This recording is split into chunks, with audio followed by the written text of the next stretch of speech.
क्या आपने कभी वो मंजर देखा है जब एक आत्मा अपने ही हवेली में हर रात भटकती है।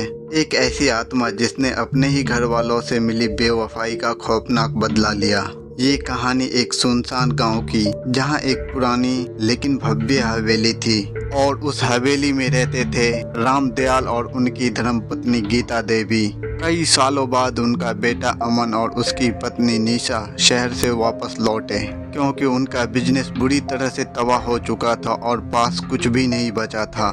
हवेली देखकर निशा के मन में बस एक ही ख्याल आया, इसे बेच देना चाहिए और शहर में एक नया शानदार फ्लैट लेकर नई जिंदगी शुरू करनी चाहिए। लेकिन गीता देवी ने सख्त लहजे में कहा, ये हवेली हमारे पुरखों की निशानी है, इसे ऐसे बेचना पाप होगा और हम इस दौलत को ऐसे नहीं छोड़ सकते। निशा ने बाहर से मुस्कुराकर सब कुछ स्वीकार कर लिया, लेकिन उसके दिल में अब एक जहर पलने लगा था, बदले का जहर।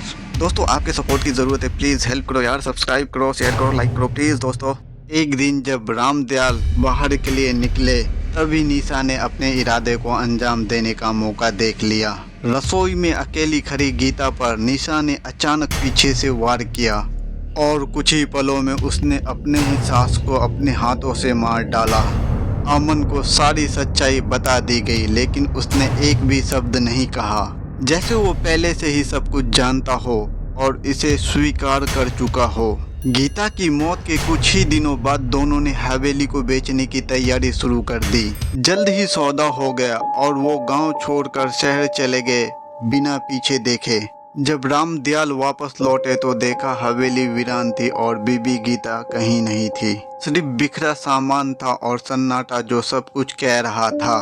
उस दर्दनाक सच्चाई को जानकर राम दयाल वहीं गिर पड़े। उनका दिल ये सदमा नहीं सह पाया और कुछ ही घंटों में उनकी सांसें भी हमेशा के लिए थम गई। लेकिन राम दयाल की आत्मा को शांति नहीं मिली, वो अब बदला लेने के लिए भटकने लगी। एक ही सवाल उस आत्मा के अंदर चलता रहा, गीता के साथ ऐसा क्यों हुआ। अब अमन और निशा शहर के नए फ्लैट में रह रहे थे, सब कुछ नया था, चमकदार, पर वो नहीं जानते थे कि कुछ पुराना अब उनके साथ आ चुका है। रात में अचानक बिजली गुल हो जाती है, पंखे खुद रुक जाते हैं और सन्नाटा गहराने लगता है। फ्रिज अपने आप खुलता है, बर्तन खुद ब खुद जमीन पर गिरते हैं जैसे कोई था वहाँ। और फिर एक रात निशा के कानों में किसी की धीमी कांपती आवाज गूंजी, मुझे क्यों मारा, मेरे पति का क्या कसूर था, बोलो क्यों। गीता की आत्मा, लाल आंखें, कांपती सांसें और सिर्फ एक ही नजरिया, बदले का। निशा डर के पीछे हटती है, गीता की आत्मा उसे पकड़ती है, फिर उसे नीचे गिराती है, फिर अपना इंतकाम पूरा करती है जैसे उसने किया था उसके साथ। उस रात पूरे फ्लैट में बस चीखें गूंजती रही और फिर एक भयानक खामोशी। कहा जाता है वो फ्लैट अब तक बंद है, कोई भी उसमें रहने की हिम्मत नहीं करता और रात के अंधेरे में वहां से आज भी किसी की रोने की आवाज आती है। यह कहानी सिर्फ एक डरावना किस्सा नहीं है, ये एक चेतावनी है।